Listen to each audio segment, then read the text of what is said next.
Hello guys, আসসালামু আলাইকুম। আজকে আমি আপনাদের সাথে কিভাবে চা তৈরি করি সেটা রেসিপি দিব। প্রথমে আমি পরিমাণ মতন দুধ দিয়ে দিলাম।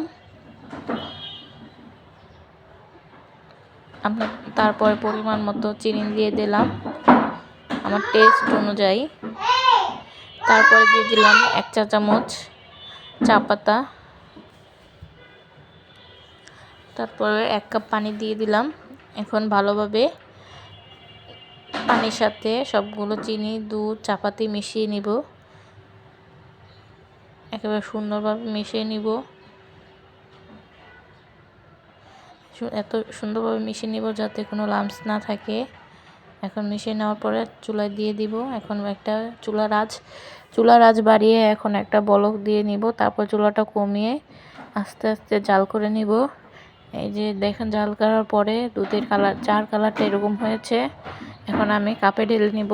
আর শুনেন, আপনাদের কার কার রুটির সাথে চা লাগে? আমার তো রুটি আর চা হলে আর সকালে কিছুই লাগে না।